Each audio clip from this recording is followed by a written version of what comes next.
Televiziunea Română, întâlnirile JTI și Fundația Art Production vă recomandă Garantat 100%.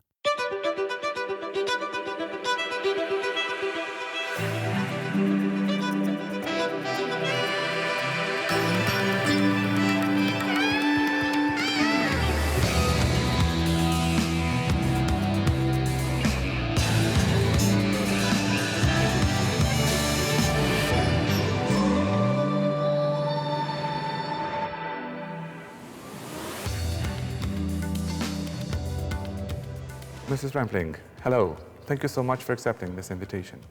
Well, it's a lovely place to be, thank you. Is it? Well, yes, I mean, this is a very, very, very old place, no? It is. It's So haunted by many, many, many religious... 14th century. as a matter of 14th fact. century, 14th century, yep.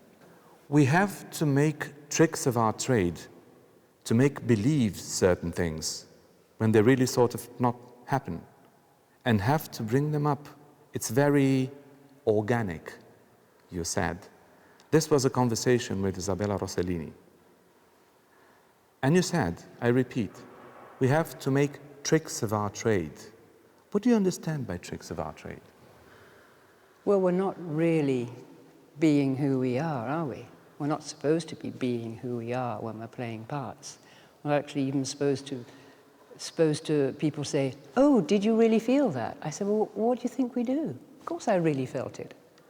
So after that, there are things that you're not necessarily going to name yourself, but your character needs it. So those are the tricks. So those are the tricks of the trade. There are different sorts of things that you do. Life is full of tricks. You need tricks. We need magic, and magic is full of tricks. We'll get to magic. Yeah. So that's what that's about. Is this within the limits of a certain ethics? It's within the limit of my ethics. I don't qualify what I do as necessarily a job, but it is my job. So let's say it's my job. But my job is uniquely mine. I will have my rules 100%. I'll take some rules that obviously are about acting and this, that, and they'll bring them in, but then it's how I decide to organically actually pass it through me. How will you call being an actor? A matter of craft or a matter of profession? There's already those two you need. So you need both? You need many things. Nothing is really one-dimensional, is it, in life? Yes, it is. It really is. But which part will you be most familiar with the profession or with the craft? Well, you need the profession, otherwise you can't exert your craft. So you have to understand how to infiltrate the profession so that it serves you rather than you serving it all the time, because there must be a balance. We need a balance about how much we're going to give and how much we're going to take, because if we're always giving, then we're going to be drained and we can't actually be of any use as an actor.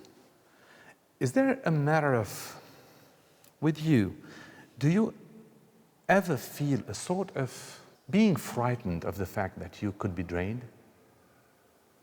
It's a very good question. I'm terrified of it. So you're terrified with it. What do you do in order to avoid that?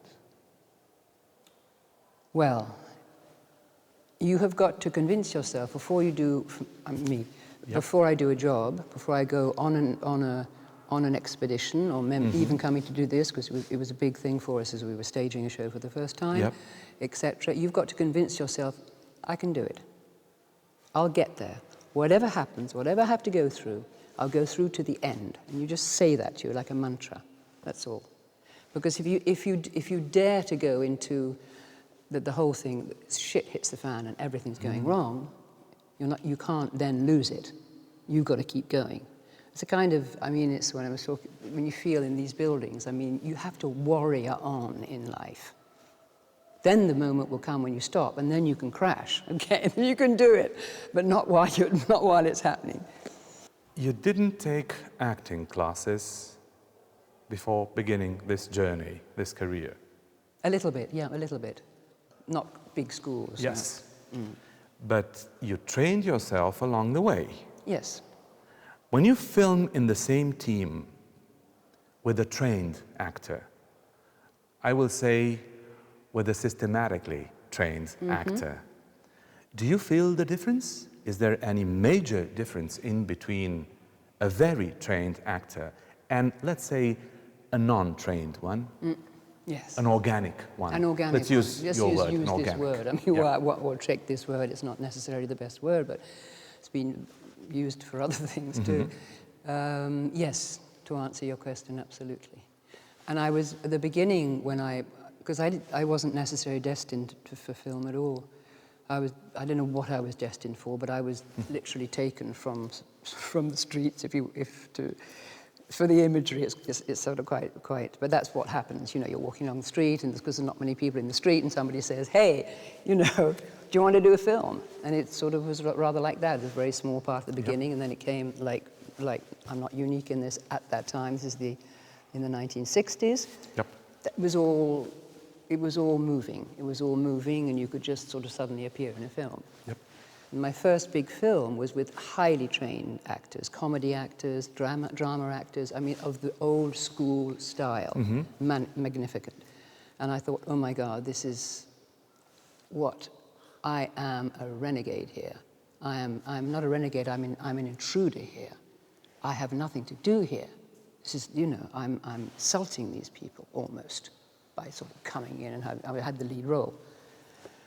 And because of that, that's when I took training, and then through training, 'cause it was intermittent training at the Royal Court Theatre, I then started to understand how I could infiltrate in my way, but it had to be my way, because I couldn't go and do what they had done years back and train for 3 years in acting school. I had to bring in, as probably girls of my age then did, another way of actually performing in cinema.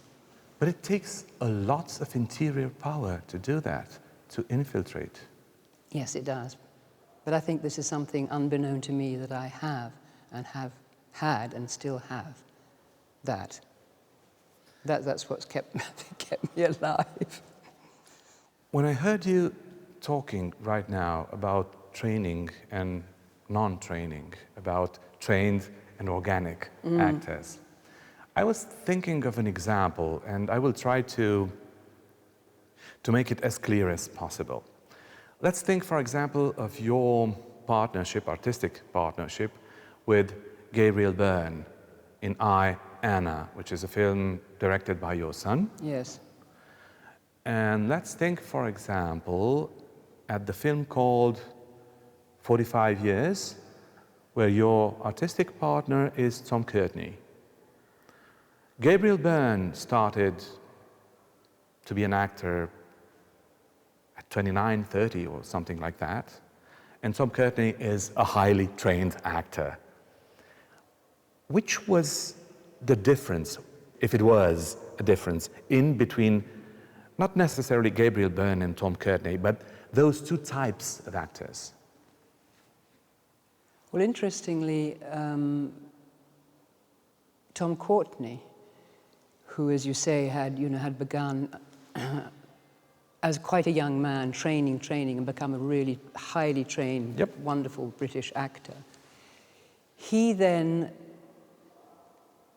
I'm not saying anything that he wouldn't want people to know, because he then actually lost it. He sort of had to lose the actual, but maybe it wasn't because of the training, you see. This is all we are actors trained, and then we live our lives within our training, without our training, we use it, we don't use it. It's like education, isn't it? How much of our education are we using, not using? Because we're not robots. We're not just, we don't give results by doing one thing. Oh, there's the result, so we know. And with Tom realized that he was a far more highly sensitive man than he ever realized, and it was through acting and in the film, the brilliant films that he did at the beginning, that he gave his all and didn't sort of retain a way of perhaps hiding behind your technique, which a lot of people need to do.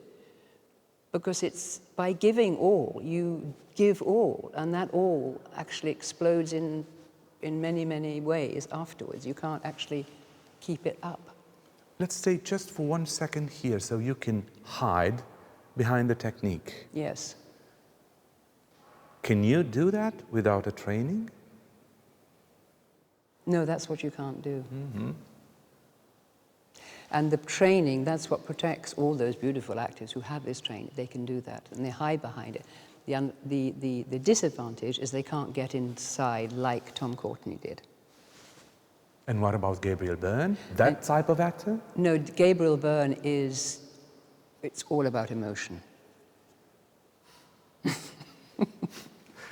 I do have to insist upon this. When you say all about emotion, normally there's a full stop. But may I kindly ask you to overtake the full stop and to tell me more about that? What do you mean by all about emotion? Because he has his own unique way, which is based on utter emotivity. So it can be all sorts of things. It's very, very undefined. And you have to catch it when it's good, and you have to wait until it's sort of happening because it's all got lost again, and then you grab it. And because as my son, it was his first feature film, and it was fascinating for him because he had to keep finding the actor.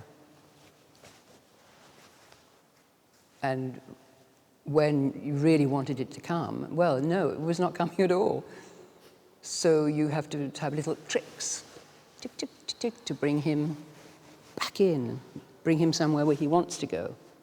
So that's why I say it's all about emotion with him. Well, it certainly was, you know, as I said, on that film. There must be a lot of delicacy in this topic, and a lot of vulnerability in this topic, but a lot of delicacy, as a matter of fact. And a lot of protecting, actually. Oh, yes. And since we're here, please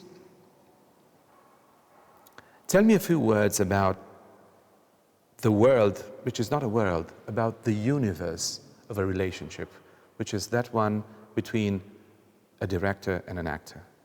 Well, I realized very quickly that you have to make it. The director can't make it because the director has chosen you for the role. So it's one direction only? No, no, no, listen. He chooses you for the role, so he admires you, he loves you already. You're going to be the girl in my film. And he's really pleased, and that's lovely, so he's there. But then you have to be able to find out who this person is, to be able to know just how you need to feel with him, actually. Because it's a very sensual business, filming. You have to be very close, very quickly, to a few people, your directors, your actors, and then one or two others you become friends with because they're there sort of to protect you. But those people have to be your key people, and you have to be able to, I have to be able to know that he really is understanding what I'm saying, that's all. That I'm not, he really has to understand that this relationship is really important, because he might not, because he's got everything going. He's the king of the world, the director. Got his actors and director, he's got the whole story, he's got everything.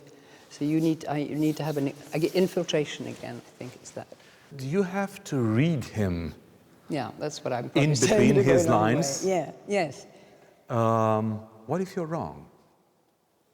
Well, I don't have to be wrong or right. I have to feel that that's what it is.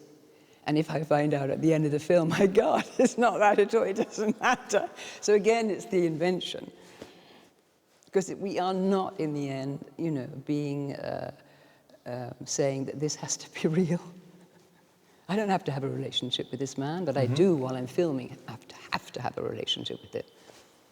So there has to be a woman, it could be a man or woman. I really have to be very close to this person. Mrs. Rampling, how hard it is when you have to separate, when you talk about directors, when you have to separate the person from the professional. How do you do that? How do you resist to yourself? How do you do that? I don't know. It's not great. Because sometimes the director is well, sometimes the director is just an ordinary person, and then because I have to idealize. I have to idealize what I'm doing. I have to bring it into fantasy. I have to bring my fantasy world is very, very strong and important. So he has to come in. The other actors have to come. The story is in there. And then he hops out, and he's just a sort of an ordinary person. Of course he is. You can't be not ordinary. And there's that. So, but you just learn to, if you're going to carry on in this profession, you just learn how to negotiate this with yourself. Otherwise, it doesn't work. I'll try to make it as clear as I can. And I'm taking randomly an example, which is Woody Allen. We pretend Woody Allen stays for the idea of director. Yes. In my example. If that person, if the director gets to your nerves, I mean, if he irritates you as a person, but if you respect him as a professional, can you work with him? Well, you'll only really be having a relationship with him while you're working on the set, doing your stuff, and then everyone goes home. So you're not actually buying into that at all, unless you want to become also friends outside. But what happens on a film set is all about what happens on the film set, and that's where the creativity of a fantasy world is happening. So you keep in that, you keep within those, very much within those borders. And I think I did a lot of things when I was much younger, instinctively, because that's how I just knew that this is how it needed to happen. I didn't know why I was doing it, but that's, in a sense, when you come into protection, I was protecting what I needed to be able to carry on in this business. Because the director goes off and he's got his film, he sees the film, he sees us, he's got his own, then he has another film. Because we cuckoo as actors, we go from bed to bed. So to find out what would be the safest way to preserve, because there's a lot of that has to go on. Well, it did with me, because I'm a highly volcanic personality. To be able to preserve a kind of status quo within to keep going. How do you behave when you're a volcano? How do you behave? How are you when you are a volcano? When we finish this interview, I'll take you down in there and I'll give you okay. I'll give you my volcano. Good. But also not to actually press the button of the volcano. I have incredible ways, because I've got a diplomatic nature, a highly diplomatic nature, I think, from my father and probably from my upbringing and all that. Yep. So I know how to keep the status quo, and people are saying they're freaking and this, that, and the other, and it's all going. So I've known that, and that's been a huge help, because actually the volcano, I very rarely actually press the button. So I was wondering, what would I do if I did? Speaking about your father, some key films from your career are deeply inspired from stories happening in Nazi Germany and during the Second World War. Your father, as a matter of fact, which was an Olympic champion, he was a part of 1936 Olympic Games in Germany, in Munich.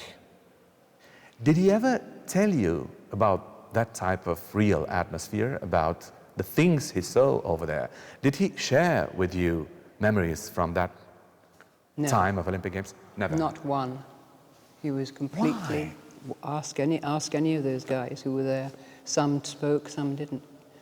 Most of them didn't, because when they came home with all that, nobody really wanted to hear it, and they were just isolated with their traumas.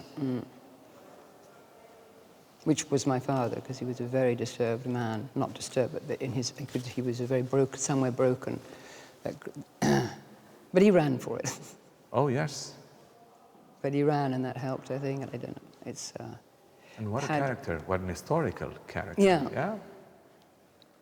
And speaking about Woody Allen, did you ever change any words in the script written by Woody Allen? Did you try that? It's funny you asked that. You must have asked other actors. So you sort of say, you're all supposed to be, quite improvising and thing, and with Stardust Memories, I was a bit sort of fragile as a character, and so I said at one stage, and what about if I just sort of said it like this? Yes, of course, whatever. So I said it right like this. Right. Can we go again, please? And just stick to the words. Better stick to my words. Yes, stick to it, so never, not one word. But at least you know. But at least he gave me a chance. But of course, when someone gives you a chance, you're always very bad doing it, you think, because that's, yeah. And since we're here, and since we've been talking about your father, let's talk a little bit about Luchino Visconti and about the sort of father figure that he has been for you. Can you draw that portrait of the father figure who Visconti was? Yeah, because I was very young. I was just sort of in my very early 20s. Yeah. My life had changed enormously because we had a tragedy in the family. So my family, the family side was sort of, suddenly I had no family in a way because my mum was very, very ill and my dad had to look after her, my sister had gone. So I thought, well, I didn't think, but I mean, he saw that in me because I was extremely fragile at that time. And he became somebody who, and actually I suppose I'm extrapoling a little bit because it's a lot about father figures as you go along, which I know in cinema it sometimes is with girls, but it certainly was in my time because it was almost as if I'd lost mine because I knew my father couldn't be of any close to me. He never was anyway, and he had to look after my mother. So it was like, with Visconti, it was kind of magnificent because when I got to Rome, I'd already made a film in Italy, so I knew what Italy was like. When I got back to Rome, it was like always the effect I still have that it's the most beautiful place in the world. The feeling that I have is about beauty there. It's like that. This is for me that represents absolute beauty. The places, the people, it's special for Italy. I just found it myself there. And he represented this aristocratic side of this extraordinary way of life that would have been so wonderful to live. And I sort of lived in my mind a bit through it with him because he adopted me as his. I was with them in their houses and I lived in their houses with them, and so I was taken care of by them as well, not only as him as a filmmaker, but as a person, which was, I mean, unbelievably moving, and what I needed more than anything. What was the mechanism that worked over there? I mean, was it the legend, the myth Visconti, or it was an incredible power of a human being? What was it, as a matter of fact, or a combination of the two? Well, it wasn't a combination because I didn't know Visconti was a great master. You didn't know I didn't that. know him. I hadn't seen his film. I only saw his film when I was told, oh, Visconti wants you for a film. I wasn't a cinephile, and in England we didn't see these types of films. Yep. It wasn't like living in Paris where you could see in all sorts of little cinemas all these films. You didn't have that in England at the time, and I lived in suburbia at the time too. So I didn't know him. And that was what was fascinating, and that's what he loved, because he knew. Because, I mean, he was adored and worshipped, and they were all, groveling. I didn't know, so he was to me, he was illumination of another way of looking at him. At a certain moment in this conversation, you said that you might have asked other actors about this. And I was thinking at that very moment of the fact that I do have to ask you, how do you feel when you're asked questions about your profession? Because you're supposed to do that quite often, and you have to give answers like those ones that you give today. And there's a huge risk, a human risk, of getting drained, of words, of getting drained of the content of the words that you use. I mean, how do you cope with that? We just don't do very many. That's all it is. Because you're absolutely right. You have to have content in your word. You have to have thought behind your word. You have space behind your words. You have to have silence behind your word. And this all takes time. So you can't do doom, doom, doom. You can, because this is what they do. Across the world, you have little very dung, dung, dung, dung, dung. You think, boom, boom, boom, We'll boom. get to okay, that. some can do. No, don't do that no more. Don't do that no more. No problem.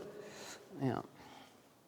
But it's a side of the industry and the market that they think it's needed. So if you're prepared to do it, you do it. If you're prepared not to do it, no. It's not. Because we're in a very strange situation in this moment, in this very moment. I mean, cinema and theater may still, and I stress, may still be magic. But at this very moment, actors have to speak, and directors have to speak about the magic. How do you do it? And day by day, there's less and less magic in the world, as a matter of fact.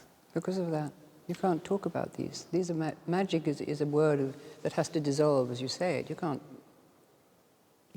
It's like mystery. I remember a lot of people used to say, and probably still do a bit because I handle, but when I was more young, I seemed to have this aura of mystery. I said, it's not mystery, it's me. Psst.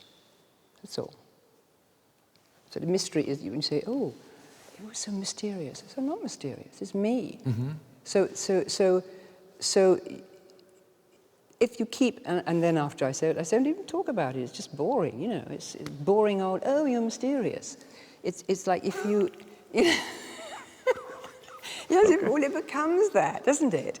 It becomes, so what you're talking about in terms of creation, you're so right. All words are galvanized now. Yeah. They're hit over the head all day through all the different mediums. You can't say a word which, no, it's been misused, abused, it's all wrong. But what are we going to do about it? How do we deal with that?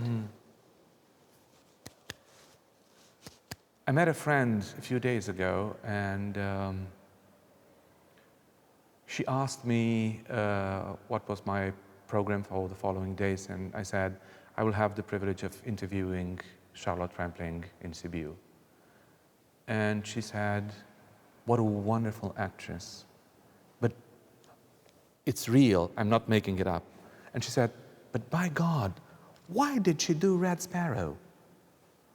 And I said, because she's an actress, and she has to play parts. And she said, no, Red Sparrow is mainstream. Charlotte Rampling is not mainstream. End of quotation.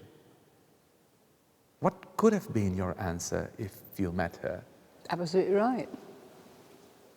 Absolutely right. But an actor also has to eat. Oh, yeah.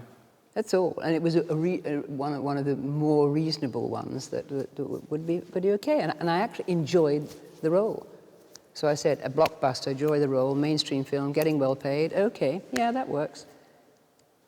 You know, a lot of people, which is very sweet that she says that, because she considers that, you know, I'm not that kind of actress or whatever, means that you put you in a certain place, but you know, we also must consider that people are human beings and need to have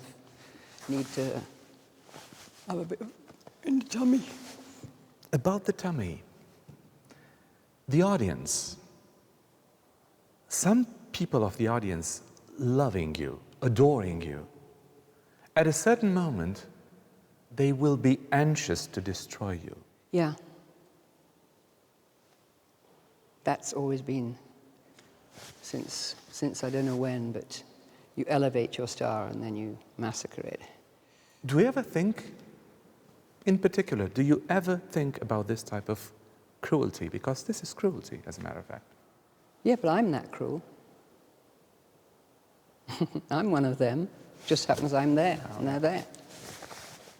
I don't know whether I would do it in that way, because I know that I do have a fundamentally deep, good sense about other people. Whether I like them or not, I consider them and I respect them. Again, from my father, I've been very well brought up. That's all. It wouldn't be necessary. People would say, oh, you're so good. I said, no, it's just I can't be any other way, that's all for that one. So it's not something that I don't think, it's certainly not something that perhaps all the people who have inhabited here and pray and pray and pray every day. Yeah. Yes, I would have to do a lot of that until I became good. You came so close to some of your words. These are words from an interview that you gave in France, in French television. And you said, je voulais me battre avec la complexité humaine. It sounds like me. Je voulais me battre avec la complexité humaine. What do you mean? Qui n'est pas le mien, mais qu'on peut enlever de soi et représenter dans un personnage. Donc c'est ta propre, it's your own complexity, it's a raging in you, and you give them into a character and play them out that way. Sometimes works. It's worth a try. Is this a battle? Yeah. A lot of my life is a battle, but that's what keeps me moving. Who fights who? Me and me. I don't fight anybody, actually. I don't want to mess anybody up like that. If it has to be messed up, it'll be me and me. Do you ever think about this as a form of sacrifice? When you have to battle yourself, because that's very consuming. Yeah, but it's something that you can't choose. It just is in you. And it is, it's like, well, and also, you see, having the whole cinema that's been all part of my life, well, all my life, I've had, you create scenarios that are, I guess, if you talk to them about people, but they're not scenarios because they're actually happening in you, but they travel with you, and then you extrapolate, and then you use them, and then you'll sort of, in a form of alchemy, you'll either bring them into, being into gold or being into shit lead. I don't know, but you're going to process it all the time. But that's what I needed to do. I couldn't not do it, which is why a lot of people didn't quite understand when, throughout my life, when I would be doing certain things. It's because I said, but you can't not do certain things. You're actually. It's almost like you have a higher power up there, which is just controlling you, which can be good and it can be the devil. Do you know when it's God and when it's not? Well, when it really moves, then I know it's God. When it really moves things, yeah. Well, not moves things physically, but when it really moves things, when you start to know things and you start to understand things in a way that you just say thank you. In this type of paradigm that you have just launched, is devil a consistent part of this profession? Yes. Because you need the contrast. I'm constantly challenging the contrasts. Not that I want to, that's how I am. So the contrasts are the absolute good and the absolute evil, and somewhere in between you've just got to find the way. But you know that both the two extremes are needed. Do they ever change faces? I don't know what faces they have, gosh. We could invent a few, and I could say, oh yes, in that one, certainly. Referring to Hannah, you said something extraordinary, and you said, I'll play her with all my instinctual makeup as a human being.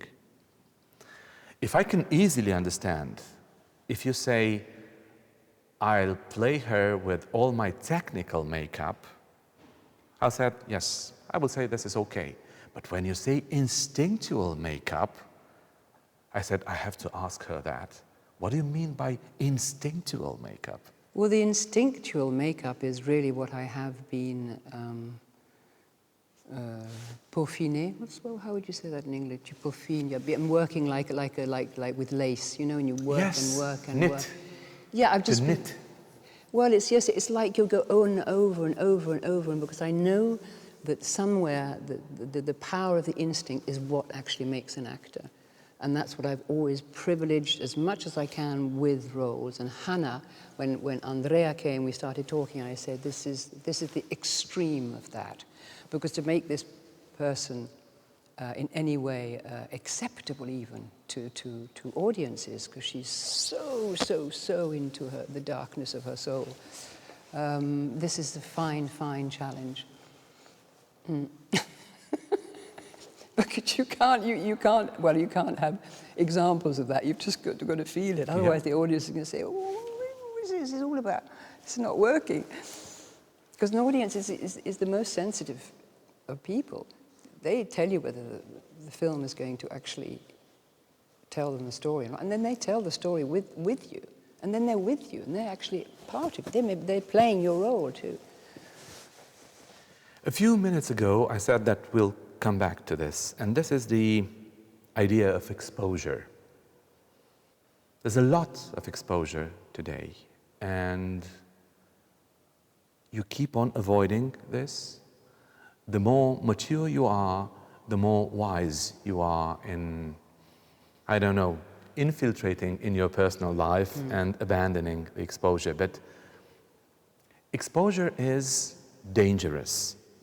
What's the main danger of exposure, as a matter of fact? You burn yourself like Icare.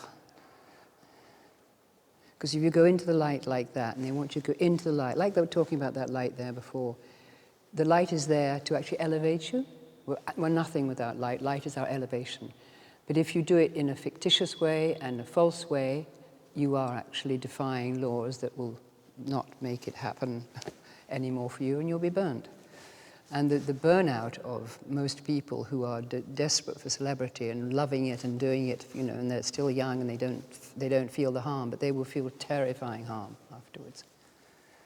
Or they will just be wrecks unless they can mentally really sort of find something in themselves that can help them understand why they're wrecked by all this.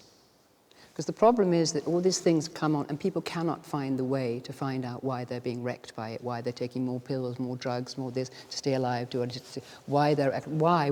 And they say, so how do you know? Well, you have to answer, you have to actually interrogate yourself, but how can they? They don't know what to even ask. Because everyone wants to be famous. Yes. Oh, yes. Like it's sort of a thing you can just be and then stay. Which is great to be famous for, you know, for a little while, but then just get on with your life. Don't ever try and touch it. Don't ever try and think about it.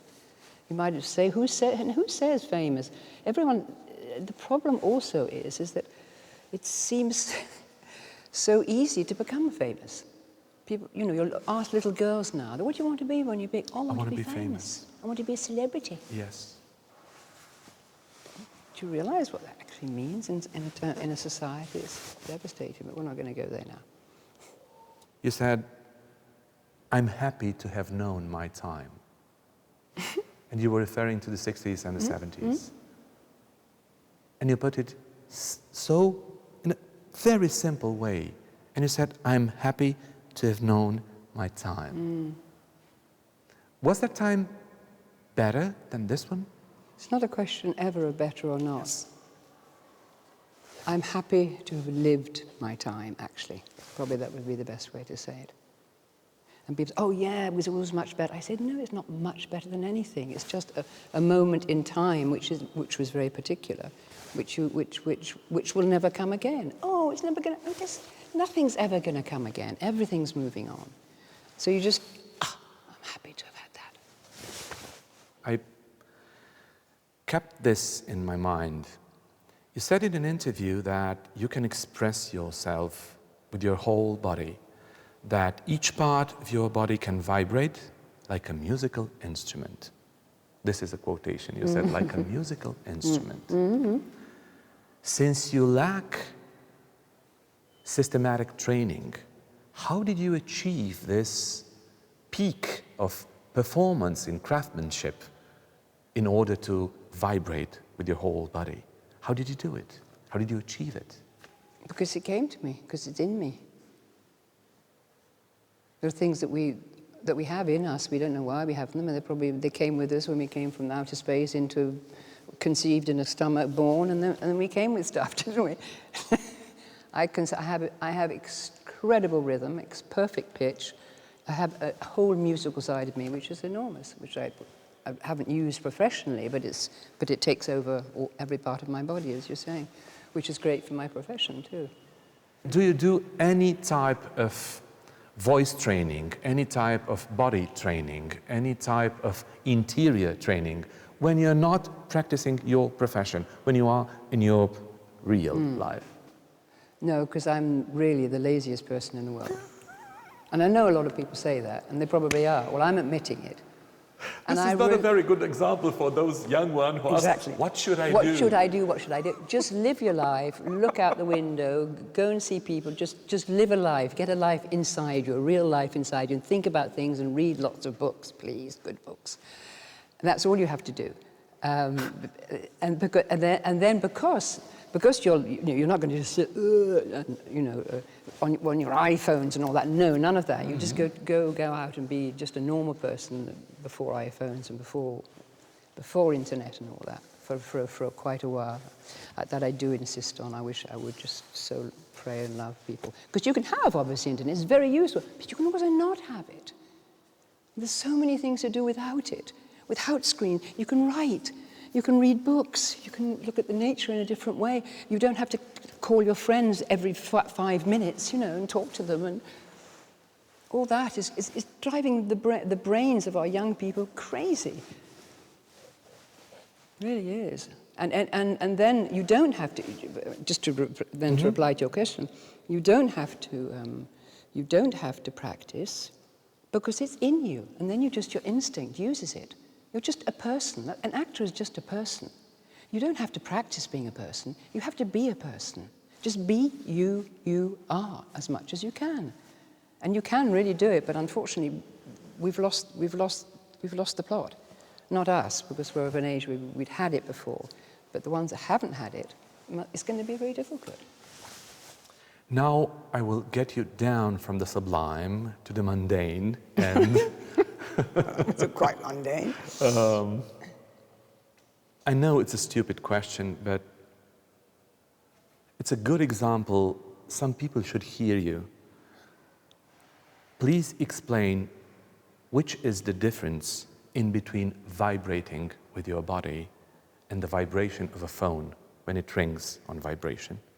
Please explain that. It's important because lots of young people could understand vibration literally. What is the vibration of the body?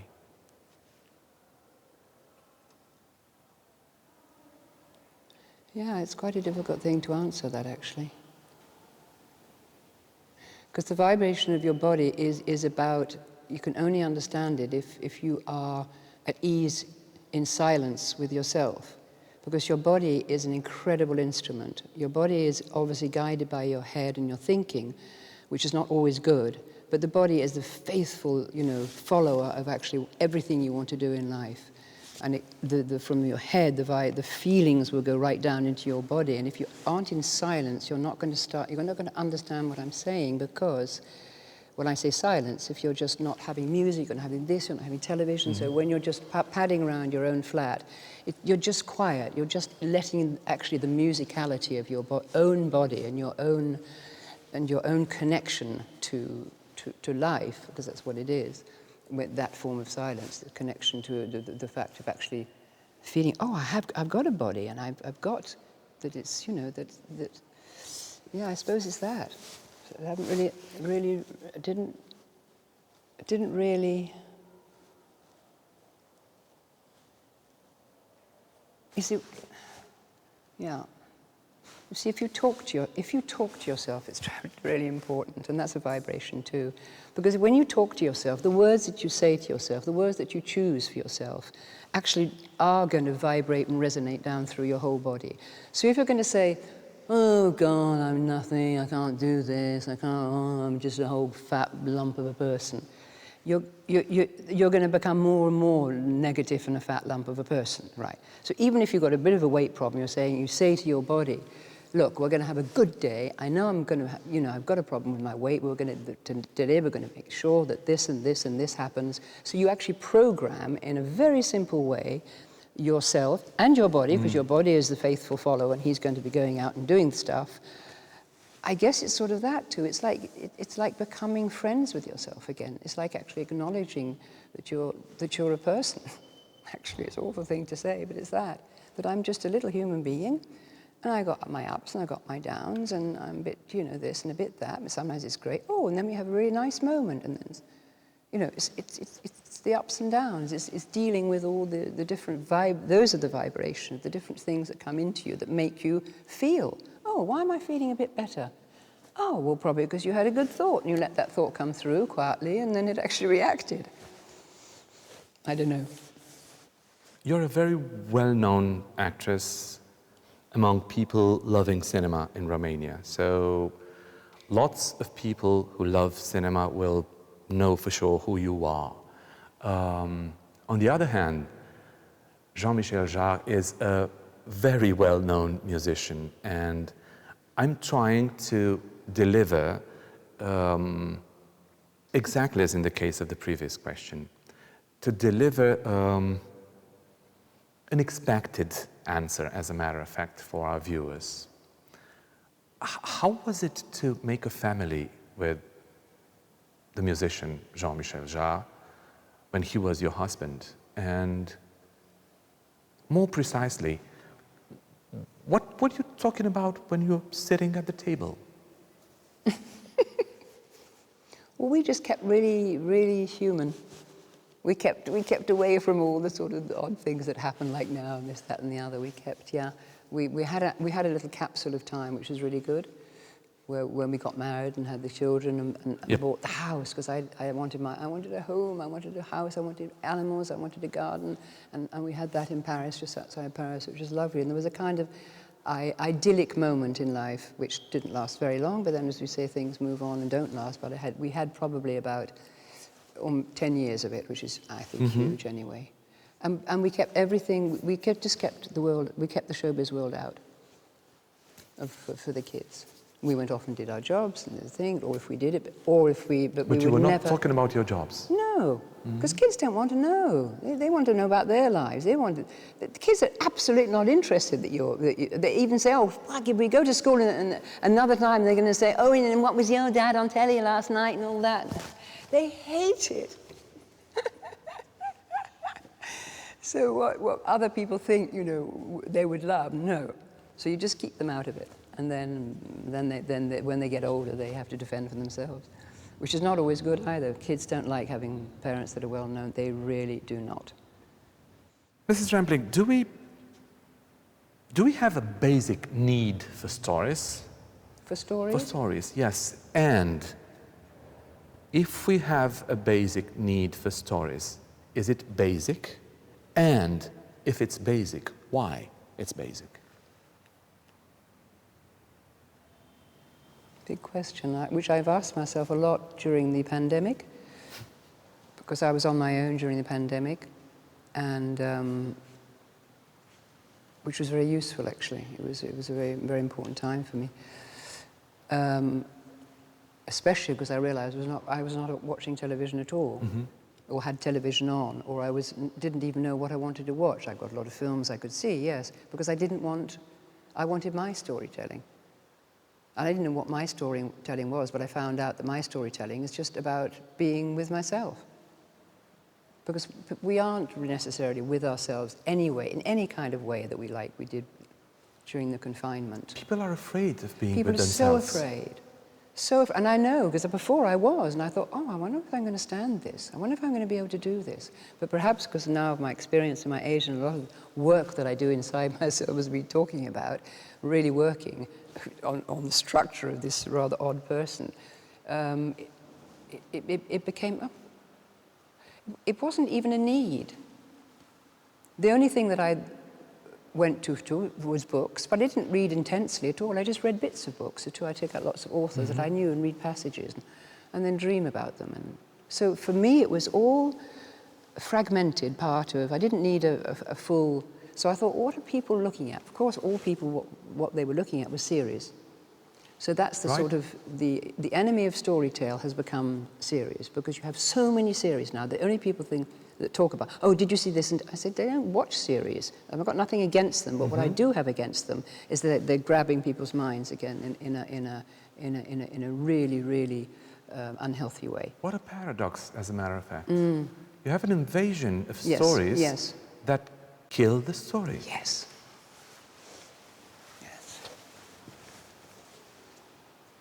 Nobody's ever said that, I don't think, online yet. Well.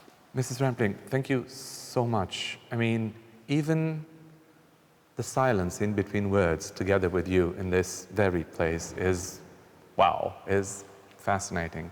Thank you so much for accepting this interview, and thank you for being so kind and answering the questions. Well, I really enjoyed it. I really enjoyed talking to you, thank you, because I like the way that our minds connected. Thank you so much. Into our hearts. It's such a privilege, really. No, really, I mean it sincerely. Thank you. Tuturor celor care au încredere în emisiunea asta care se cheamă Garantat 100%, mulțumim frumos pentru faptul că petreceți timp cu noi. Noapte bună!